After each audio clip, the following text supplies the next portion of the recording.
content over everything. Go on and fly fish. Right? Now, so everybody would try, even the other Caribbeans, would try to affect a Jamaican accent. My family, the other side, used to do it.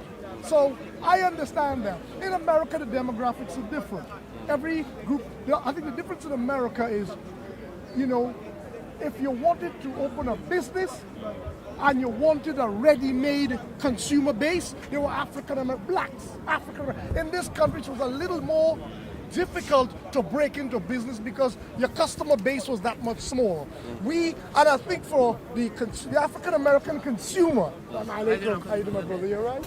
For the African-American consumer, he felt, in a way, like we always buying from other foreigner shops.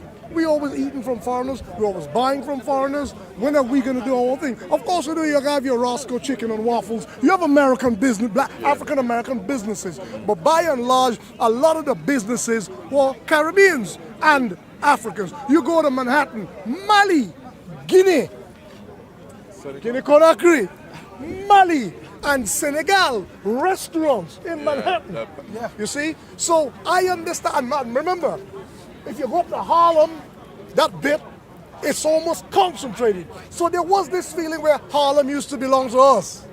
Now, it's gentrified, like Harlesden, where I live. You know, I'm a minority. I'm not a minority. You know what I'm saying? So they say these people are moving in, and in a sense, we feel a little hurt because these people are taking advantage of the common color we share. That's what they say. They're taking advantage of the fact that we're all black. Now, my view, how would you respond to that? Would you say that Africans are taking advantage of the color and that the avenues that have been opened up by African Americans, that they're just flooding that space to the exclusion of Africa? Would you say that's valid? What would you say? I will not say they're taking advantage. I'll say they benefit. Yeah. Do they benefit? Yes. Yeah. But I won't say they take advantage. Sorry, Uncle, does that fall in line where you were talking about when someone comes somewhere and arrives somewhere, they've got a plan, and especially in a lot of West African cultures, education, I have to give it to the West Coast, education's up there. And where a majority of doctors and nurses that I found in the US, majority of them come from the West African communities. So does that play a factor in it because you've come there for a plan to make money? Yeah, I think so. I think the idea of family, you come with two things, family and education. And you've got a different identity as well. Remember, a Ghanaian family will say, sit down, and even if you buy candlelight, do your homework. Get it done. I grew up like that in Trinidad. My village, sometimes the light would just go. Electricity would just go. And we had to fill buckets of water at the stand pipe. We didn't have pipe bowl water in the house. Let me tell you this. But no matter what, there ain't no electricity, put a candle and study. Now, a lot of Africans have that too. Now, check it out. African Americans mean not. I don't know. I've never been to Mississippi. I always had a plan to go deep south, Louisiana, Mississippi, Alabama, Atlanta, down. I've been to Atlanta, but not down deep. You know, to see the real culture of the African American, to see the extent to which they might still be affected by a kind of fear of being ambitious. Something like that. That's why a lot of them ran north. You see, when you check it out, a lot of Caribbeans left during the Windrush period to come here. What we fail to recognize is there was a migration in America too. It just took place over land. During the Great Depression, many African Americans living in those same states, Alabama, Georgia, Louisiana, Tennessee, Mississippi, moved north. Whole families. Some of them, like the way they did the Caribbean, like some left first, set themselves up, and then others came. Even Elijah Muhammad, he's from down Georgia. When Elijah Muhammad was growing up as a boy, Elijah Muhammad saw, like his mother sent him to the shop, Elijah Muhammad saw people lynched hanging from strange fruit, hanging from the poplar tree. Elijah Muhammad saw this as a boy, going to the shop. They call him sundown town. You get out of town before it gets dark. You see, and a lot. So when we talk about our displacement, they had a displacement because it was overland. they go up to Michigan, they go up to New York. Even like Malcolm X's family, they moved up because we don't see it, the displacement. We see ours as Caribbeans because we have, you're gonna spend all that money to get back home, when you're retired to build a house in Jamaica or wherever it is. But there, it happened in America too. So I believe that kind of displacement on top of the slavery, and then they're encountering problems getting loans. I do believe Caribbeans, and my family, I have to get back to them on this, I believe Caribbeans have an easier time taking out loans than American and African Americans. When I was in America, is it significantly easier? this I need to check on that, so that we stick a pin on that. When I was like going to apply for certain jobs, my family said straight, speak with your English accent. Do not use a Caribbean accent. Don't use an American accent. Speak with an English accent. Always. You're black, but they will just sing. They'll just put your name on the top. They'll put your application on top, straight up. They do that. So there is something perhaps in favoring the outsider. There must be something to do with that. And like you said again, America is the kind of culture, if you work your socks off, you will get to the top. And I believe the Africans had that over the African Americans. And I hope that's not too controversial a point I've just made it. See, I do have difficulty with that point, that the African American is sat in America with some other priority other than working hard to get what's it. Now, my thing is, what I was saying to Khalid is, the West African immigrants to the West were always economic migrants. As a child, my parents practically beat it into me. Education. You get that degree no matter whether it's going to put you back in debt, whatever. And one of the things that my parents taught me as a little kid is, you're going to have to work 3 times harder, than the indigenous people of this country to get yours. And that's exactly the mentality that we set out with. Not to step on anybody's neck, not to put anyone down, but to put ourselves ahead at any means at any cost necessary. And it's resilience. We got that in abundance as Africans. That's one thing. But to be faulted for that, like the Sheikh said, bro, even thinking about it, it's a criable situation. When I go back to the last time I went to Ghana was 2004. When I see little kids, like the Sheikh said, in darkness, candlelit lights, homes that are not even finished, no roofs. When it rains, it all comes. To say, when those people manage to get a ticket, manage to land a visa, and then end up somewhere in the south of USA, that they become elites. Are you not even shy to even say that? These people are an elite class. Yes. Or they may have came as students. But is this them coming as students, does that mean that they're better off financially back home? No. Or that they necessarily have some empire back home to go back to?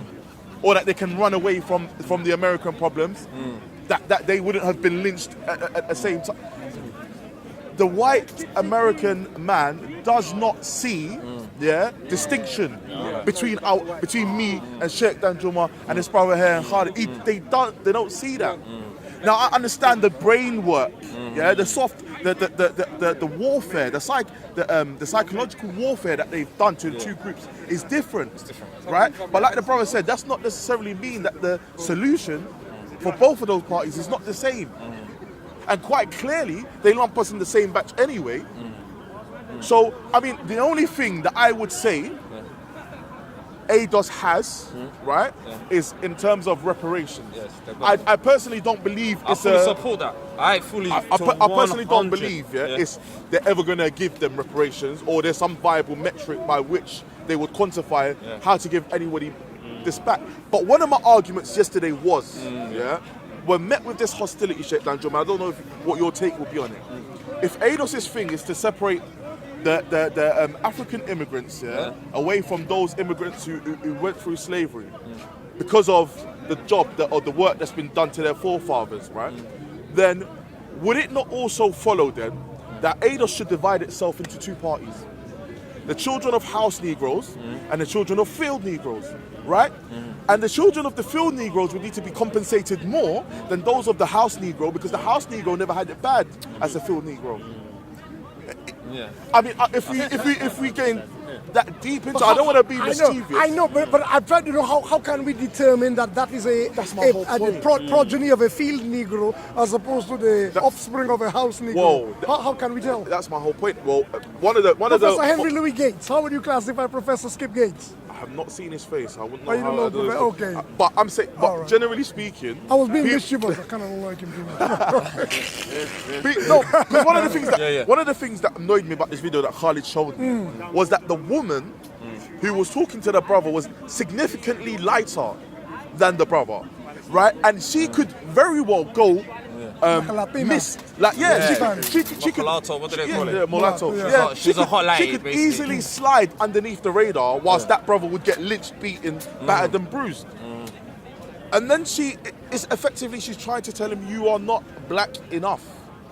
Then it was put to him that there was a white cameraman who's did his DNA and he's got the blood of slaves, of African descendants of slavery. And she was saying he's lived the experience. And he was saying he hasn't.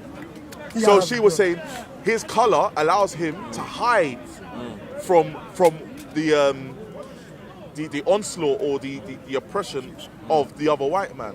But my point is it seemed to me like there's shifting of goalposts. Here, the origin of your argument is that African descendants of American descendants of slavery. That's by blood right, according to you. It's not by color. But when it happens to be a man that's significantly lighter or appears white in appearance, you take away his ancestry. I mean, who's to say that he hasn't gone through any psychological effects of slavery via his parents or via DNA? Yeah. I'm trying. Would you argue? Sorry, I'm cutting you. No. Would you argue that there is a concerted and determined policy in the film industry to select British black accent. with the accents, with the British or is it accent. because they're from Africa, or is it because they have the accent? Or maybe British black actors are just better at the job. But That's just maybe. Well, let's put that out there. Let's ask They're this. gonna go for No, let's ask this. So this Maybe. is something. Okay, so Maybe someone's better than you at the job. Wait, are we asking the question? Are they choosing the British African actors because of their accents? Because of their English accent?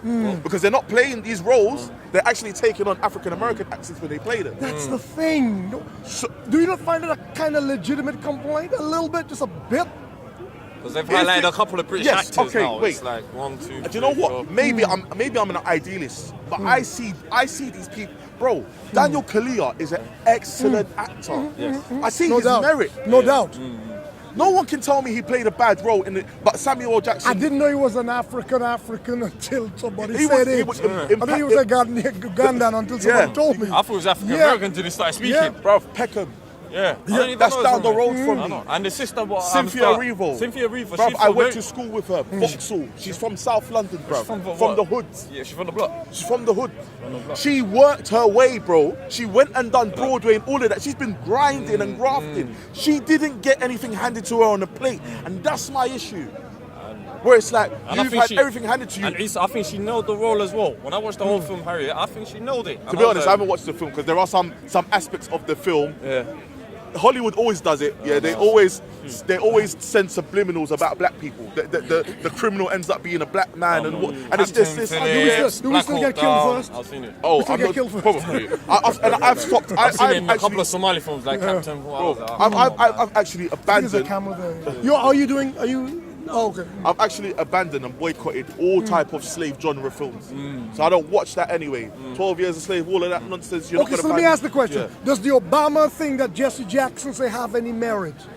When Jesse Jackson felt he hadn't won his Spurs, Okay. he hadn't earned the right, he hadn't lived the African I would American. say, due to the Obama's actions, Jesse might have been onto something. No, prior, he said it even before. Right. He said it on the eve. Prior, I Oh, just think he was bitter, to be honest. I don't Maybe know. I after- just feel Jesse is a better man anyway. Just you reckon? Jesse? But then again, if you look at after. How come he didn't presidents- make it through all that and Obama just came up from the wings and wait, flanked but, him? okay, but politics is about garnering support, right? Yep. Why Why couldn't couldn't Jesse walk with brother King? Dr. King. Right, He but should have been able to. does that validate you to be because you No, worked because he with- was an activist in his own right. Yeah. Jesse has been an activist in his own right. I hear that, but You know? what I'm saying is, does activism necessitate that you're the best person for politics? Excellent. Well, looking at Jesse's track record, it baffles me that he actually did, let me be fair to, let's bring the balance. He shed a tear, he did cry when Obama was elected. He said this is a turning point for the African American people. He did that. So he was gracious at that juncture. Prior to it, he was saying things like, I don't know, I mean, this guy, who is he? So maybe perhaps it was a political ploy that he was saying that because he felt it would rouse the emotions. I think it in was other part people. of the ADOS thing. I think it was an early expression of the ADOS situation that you highlighted. I believe so. And I'm still trying to, I wish to God we had an African American here who was not of, you get me, who was ADOS. You know, because as a Caribbean So there's a person. guy called Gelo or Golo Jacob that I speak to but- online. He sure, would have been perfect I would for this say- conversation. But then look again. Maybe they need to change the name. I don't know. Maybe it's African. It's only the United States because, as far as I'm concerned, the Caribbean islands also went through. They No, but I feel, think they they- feel, no, but they with the feel like that about us too. Concourse. Yeah, so what they was your the Caribbeans one? They had a sort of different name, Concourse. So I think you guys actually got Is there a Caribbean movement? Your movement for was- reparations?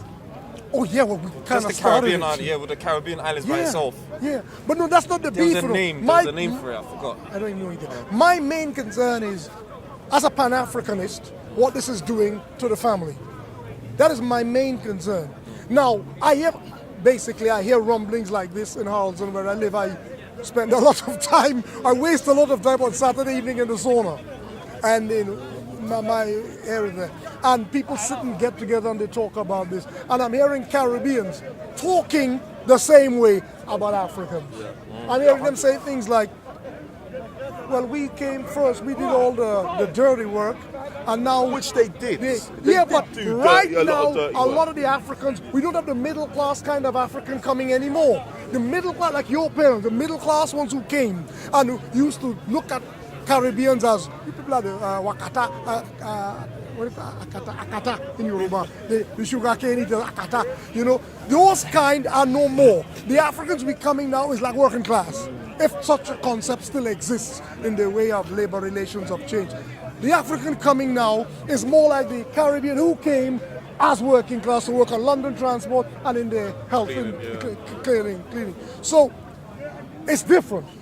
But there is this feeling that the children of the educated ones, like, what's the girl who's always on television? Her dad must be Jewish. Her surname is, she's Ghanaian. She's always on with, Ghanaian. yes, she looks, but she's mixed race. She's on the news. No, Always up. Hurst. Hurst is the name. yeah. That's the name. Hurst. Right. Una King, Ghanaian. King. What's German? Yeah, well, Una King is Jewish, you know, Oh, on her mom's side.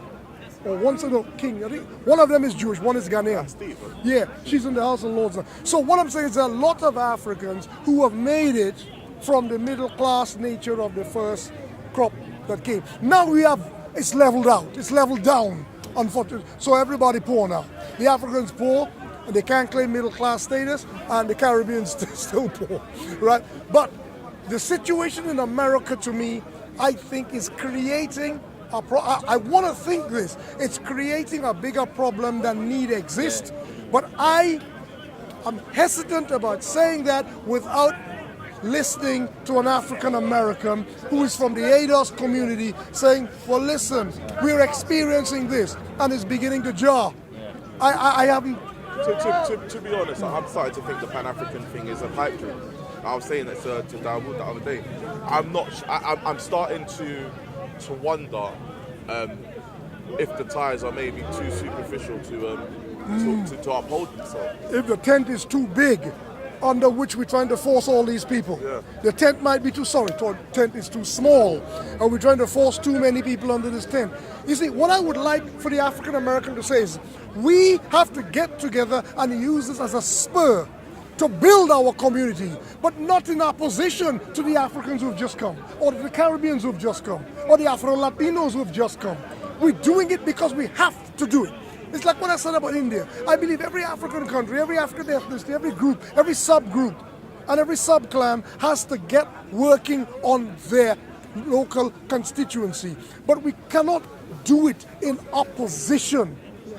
And I feel this discourse that you posted, it's being done in opposition. It's like African Americans are being told to wise up because these blacks from the continent who've always regarded you all as slaves are still regarding you all as slaves and are taking advantage of all the effort you've put in to clear this path. They just steamroll their way through it and then... Okay, so that actually that's brings up, worrying me about that discourse. That actually brings up something which, in some aspects, I'm a little bit ashamed to see, but it's valid. There is an attitude, amongst, and I don't know if it can be validated. That's another conversation that needs to be had. But there is an attitude, by people from the African continent towards African American culture as a lowly sub kind of culture. That's like, you don't have, like, you single parent home. Like what the brother Saeed said in Kenya when he stood on the minbar and said, this is part of the, to stand on the minbar and say something, a He's statement. saying what a lot of people are thinking. Saying that, He's actually saying what a lot of people back home are thinking. Because otherwise someone would stand up and say, what are you talking about? Yeah. But for you to stand on the pulpit in the masjid, in another country which got nothing to do with these men, and say that the majority of them are children of fornication. That speaks to these old sort of ideas, and I believe, I don't know, like, the thing is, I'm sort of stepping out of this thing of blaming white people all the time. Even though they have their effect is there. The pitting parties, what they did to the Hootsies and the We got to Tutsis deal and with some self-agency as well. Yeah, we need to. I've always been saying accountability. I think accountability is one that us Africans shy But when I away asked from. this question, he mentioned Saeed, the Imam. Yeah. Would you not argue, perhaps, we need to, Africa is so big, you see, we need to dissect it a little. Would we not argue that the lower classes, I hate using these terms because there's so much in the news. Every time I hear that term, I'm seeing that woman Priti Patel in her face, man. I don't want to, I don't want nothing. This is the kind of person that boils my blood. But so this... You're not alone. Yeah, man. This, the Home Secretary. The kind of people that they're using against us. They take your own kind and make them the overseer on the plantation. But let's Parker have a whole... Let's dedicate a whole series to I just say her. she's an idiot, though. Yeah, no. She knows what she's doing. She went behind even the conservative back to make a pact with Benjamin Netanyahu, and she got caught. She got fired. She went out the front door and came around the back door and got back in. That woman, she shouldn't even be in politics. But she made me forget what I was going to say. What I was going to say is this: perhaps in the African continent, the middle classes still entertain this akata, they are sons of slaves. But the working classes, they like a bit of 50 Cent. They like a bit of Boys in the Hood and the rest of it. So I think there are different levels of the middle class Africans. enjoys it too. The irony is most people who look down on African American That kind of cognitive culture, dissonance. There's a kind of they dissonance. appropriate lots of it. There's a kind of dissonance. Up until India, which obviously you've got the caste system there. We look down on black people adversely. Even they're doing all these street dances and talking in the slang and what have you. Everyone it's like everyone wants the culture of African Americans and Caribbeans, but doesn't want to pay the people the respect. Everyone wants to be black. I mean, look, don't get me wrong. There are some parts of African American culture which I dislike. Yeah, but that's not to say you know throw it all out. There's some parts of my culture I dislike. I had to say it to another brother the other day. Up until recently, Ashanti, we were doing crazy stuff, cutting people's heads off for rituals and all sorts of nonsense. And I'll stand here and say, I do take pride in being Ashanti, but I don't take pride in any Do of you that take shit. pride in the good things of the Ashanti? Yeah. I always tell people that one of the mistakes that has accounted for the rise of neo-Nazism in Germany is at the end of the period when Hitler was defeated, Potsdam Conference and all that, they made the Germans feel that they should hate themselves. They did not French. differentiate between Nazism and being German. And that accounts for that significant constituency of Germans who espouse neo-Nazism. I believe you have to allow people to like what is good in their culture without telling them it is Asabia, it's nationalism. Because especially if people who have been damaged through history, you have to allow them to accentuate the positive and build on them. If they keep trying to take from other people's culture, I mean, even a simple thing like what embarrasses me is, I love African clothes as much as the next man, but the material is made in Holland. It's made in Austria. It's made in Germany. You get the Getsna. The Getsna is made in Germany. The Dutch Vlisco, Dutch wax there. The Sudanese tobe. Forget about black West African. The Sudanese wear something called a tobe for women. All of it made in Switzerland. And so forth. Now I look at India and I feel a little jealous. Because one thing with Indians, listen man, when the British attempted to stifle the Indian textile trade, Gandhi said, I'm taking off all my clothes. Forget about what else you think about Gandhi. Let's talk about this bit. He took off all. I said, I'm going to actually spin. It's not good to sell out. It's not good to sell out. We need an NHS consultant in this part there, bro. There's too many ill people. I expect better from him sometimes, So you got this guy sitting there on the spinning wheel, and he made it his motif, where they're actually making their own clothes. And let me tell you something. I go to the Sudanese shop, Excelsior, on Oxbridge Road in Shepherd's. I give them a plug because it's Indians, but still, because they're doing for their own kind, which we should be doing for our own kind. And they're selling us material. So I go to the Sudanese shop because I got some friends in the Sudan and they would like some gifts. And I'm gonna buy tobe. They call it tobe, the material they wrap around. It's sari-ish looking. Now, when I go there, I said, what material? He said, this is the German material, but we recommend the Indian cotton. Sikhs selling you, and they are recommending the one made by them. They're actually telling you, this is more expensive, the one from Switzerland, but we recommend the Indian cotton. I say, yeah, why shouldn't they? Why shouldn't they? Like what I said about y'all people when I gave Somalis a shout out. What I said? I give fair dues in Halsden. Nobody could break into the halal trade. Pakistanis had that cornered. The Somalis say, yeah, you watch. Now they have what? I remember the last time on tape I said they have 2 halal shops? Yeah. 3. And they're thriving. They got 3. High streets that I see full of Somalis. Halsden the Pakistanis used to run people out. You couldn't get into the business of meat, halal meat. That's their thing.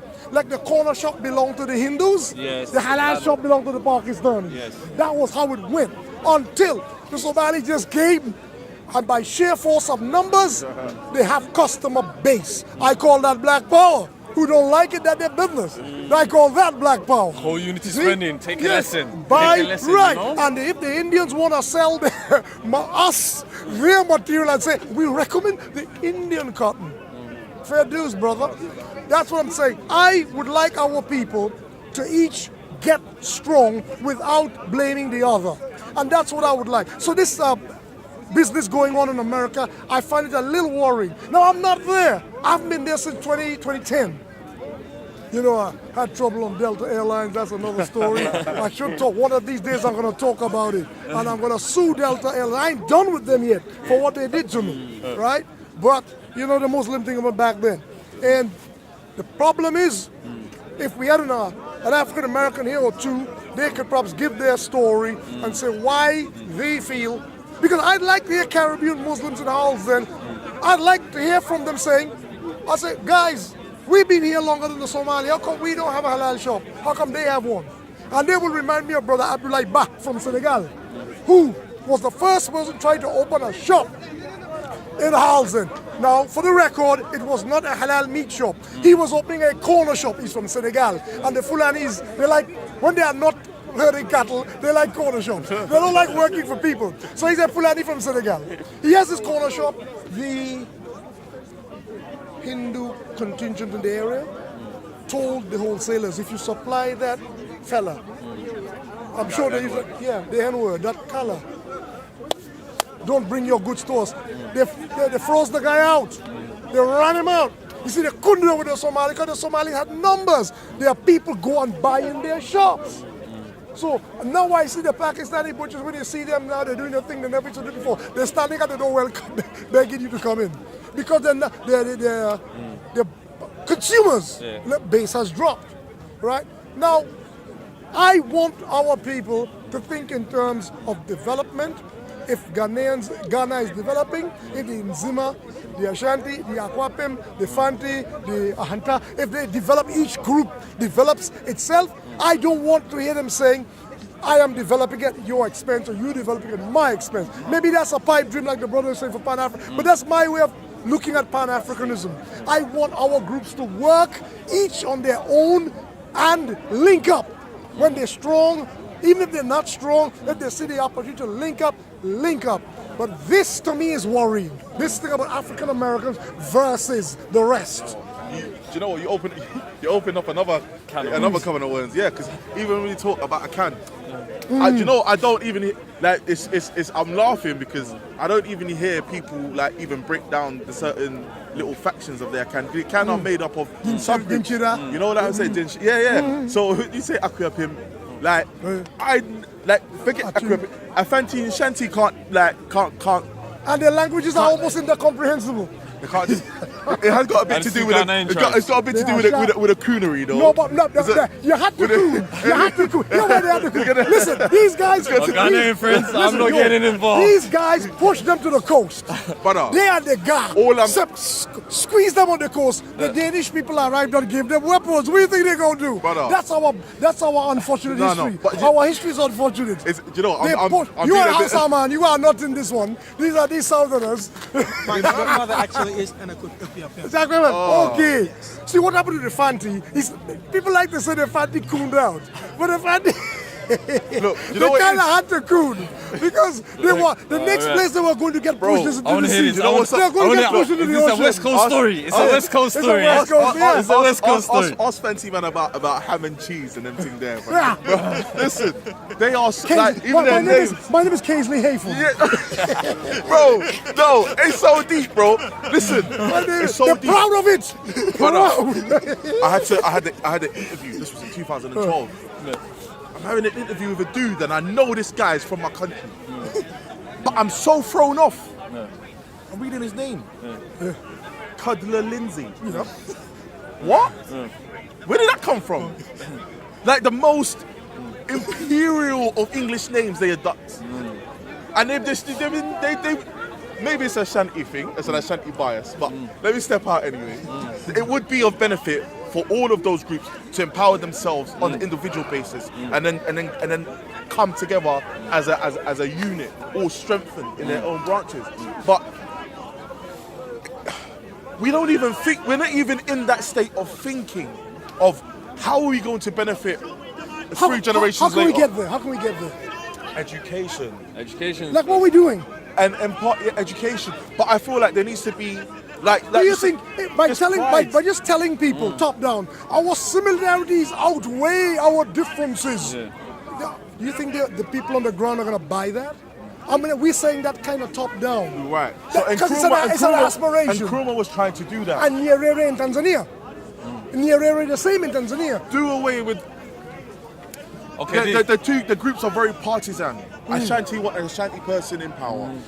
Afanti want Gawa. But I think Nkrumah and Nyerere had a little more success, actually, much than most other African countries. I think Ghana, relatively speaking, and Tanzania, relatively speaking, are much less tribalistic, tribally sensitive than other countries in Africa. I think so. Yeah, we're not fighting each other anytime soon. You know what? I've seen that with the Ghanaians, my brothers. Why do you think that is? Because how many tribes are the Ghanaian factor breaks down to? It's not like Nigeria where there's 250. No, there's loads. There's loads. Maybe not as much, but there are loads. To the point where if I go up, 80 something. Bro, if I go up north, I won't understand anyone. It's not as much as Ethiopia, but it's loads. But it's quite low. It's still a lot. If I travel, I think it's because both, not really. Nkrumah came from Nzima. He was from not a large group. So when people, it's like if they want to unite the Caribbean, if you try to use a Jamaican, you're on a hiding to nothing. Nobody will like it. In fact, they didn't like it when we attempted the Caribbean Federation. They chose the premier, head of state from Barbados, and they put the Caribbean capital in Trinidad. The Jamaicans said, That's like my tribe. we don't get a look in. You see my Somali tribe, the Al Sultan is from the smallest tribes. Right. So the big tribes don't fight. Can I be cheeky and ask a question? Could the Jamaicans, in relation to the rest of the Caribbean diaspora, be seen as the Quraysh of the Caribbean? Sorry. We like to laugh at that one because we know when you're talking about Islam in the Caribbean, you're talking about Trinidad. Because when you're talking about repat, I like to big up my country when they need bigging up. When they need tearing down, I tear them down. But when they need bigging up, give fair dues. The first substantial African community in the Caribbean, the Mandinka in Trinidad. We still have Mandingo Road. Let me tell you how enduring the legacy is. If a Hindu, like Priti Patel, I call the name again, if a Hindu like her wants to insult a Muslim in Trinidad, they call you Madinga. The Hindu calls a Muslim Indian Madinga. It's like, imagine a Pakistani and an Indian having an argument. And the Indian call a Pakistani Madinga, call them an African tribe. It's because they know that up to quite recently, the mosques in that part of Trinidad, Mandingo Road, were African. What happened is the Africans, this is a point that people need to know, the African Muslims were the first repatriationists. 100 years before Rastafari and Papa Garvey. 100 years before Marcus Mosiah Garvey and the Rastafari movement, the African Muslims said, we are in the business of freeing any African slaves in Trinidad who are Muslim. Yes, of course. They selected Muslims, freed them, and then petitioned Queen Victoria that we are not asking for you to pay for our birth on the ship. We have our own money. We're selling our plantations. We're selling our goods and property. We want to go back and live in Africa because from this place we cannot perform Hajj. And that she refused, and later on they managed and they all. But it was bad for us because they left. You see, they left very few African Muslims in Trinidad because of this need to be back in the motherland where they could just boop, walk straight along what they call the Sahel corridor to the Hajj, you know, and so forth. And I can call names like Samba Njai, Muhammad Bath, people like the big, from time you heard the name, you know, they are Senegalese or they are Guinea or Mali, that part. And there were loads of them. So there was that history of Muslims being the first. So when people try to excise Muslims from the Pan-African family, I tell them go do their research. They need to know so when you want to talk about revolution, uprising in the Caribbean, you're talking about people like Macantal, Tal. That is a Senegalese Pulani name, Tukulor name. In Haiti, you're talking about Bookman, who came from Jamaica as coachman, and as soon as he went to Haiti, he started his mischief Jamaican. He started his mischief again. Bookman, he used to keep a Quran here. So they call him the man of the book, the Bookman. That's why they call him the Bookman. You see? He was also, you're right, in, what's that place, that island, ecological island? Dominica. Dominica, one of the first slave revolts was led by a guy called Bala. No, there ain't no Senegalese here. But anybody who knows Senegal culture, Bala means Musa. Anybody in Senegal called Bala is Musa. Another Muslim, right? We could go right back before Haiti and Dominican Republic were two different entities. When it was the island of Hispaniola, the first slave revolts in the Caribbean were led in the 15th century by Wolof. And that is when Hispaniola was Spanish, or when they said, I think it was even as early as the time of Diego Columbus, not Christopher, his son or brother or something, right? To which the Spanish began to say, it is not a good idea to take Muslim slaves to the Caribbean, right? So that was the very first. Just like I don't have any names of the leaders involved. What we know is in the Spanish writing, they call them Jelofe, they mean Wolof. They said these people were Wolof. And while they liked employing Wolof because of their literacy, they like the fact that they can keep accounts of the Wolof will also write messages about, let's do the jihad tonight. And pass it around. And it's in Arabic, and nobody knows. So you see, from the earliest time Hispaniola, before there was Haiti and Dominican Republic, as I mentioned in the island of Dominica, Bala, That name is a Muslim name, if you know African culture, right? I mentioned Trinidad with the Mandingo Society. I mentioned Suriname. They had two leaders, Zamzam and Arabi. They were slave in Suriname. They revolted. You see, when you look at, so I mean, I haven't mentioned other names which were just Africans who were not Muslim, but I could mention them too.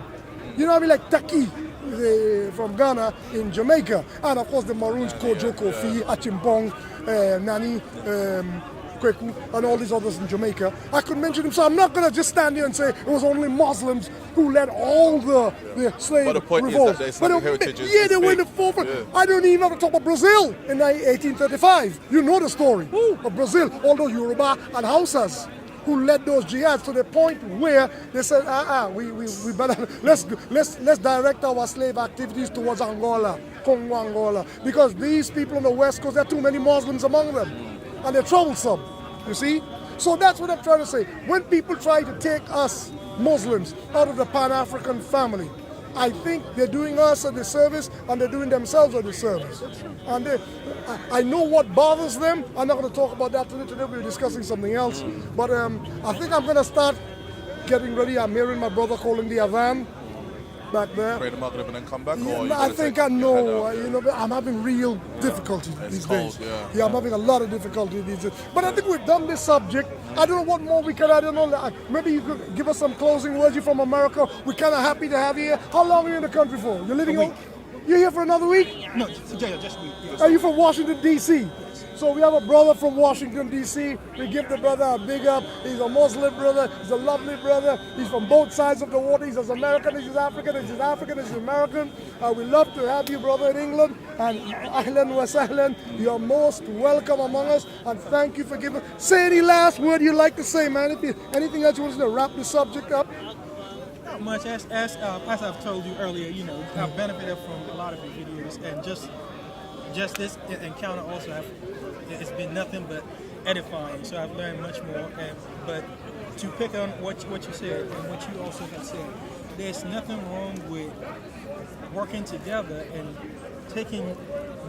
learning the strength that you don't have from one another and letting go of the weaknesses, rather than dividing. But because dividing is not going to do us any good, So I think if we can learn to do that, then I think we probably will be heading the right direction. But up until we start to do that, I think we'll be far too divided to do anything. Jazakallah khairan, ya brother. My brother Jamil, that's a lovely name. You're a lovely person. And next time you're coming through London, be certain to look us up. Barakallah feek, brother. Sundays, you know where we'll be, you know the yeah. Brother Eesa, I'm going to chip that. I'm going to go to the Masalla. Assalamu alaikum. Who's going to be leaving? I'm going to leave it alone here. Okay. Yeah, I'll speak to you. You with this? You going to look after this? I'll look after this. After prayers, I'll look after this. Okay, then. Listen, I hope we did justice to the topic you wanted us to discuss. That's it. I wish we had an African American here That's what I'm to saying. bring some. That's all I wanted. A couple of balance. That's all. That's it. Is it? What I like to tell them. Because my family have the same connections because they're Caribbean. Yeah, but just Living in America, and they get the same vibe. They tell I didn't believe it, but they tell me there is a kind of a tension between we and them. Yeah, but all I wanted to say, sorry. any of the brothers from ADOS, just leave some comments, let us know, and enlighten us, educate us on. Explain what ADOS is one last time. African American descendants of slaves. Of slaves, yeah. So brothers and sisters, leave some comments, some of the views, you know how it is, and subscribe to COE, best channel in the Thank you all for your kind attention. Assalamu alaikum wa rahmatullahi ta'ala wa barakatuh. Big cameras for that one before you get me. Come take over everything from your belly. Come, man, say it straight. Man, don't listen to BBC. Man, don't listen to ITV.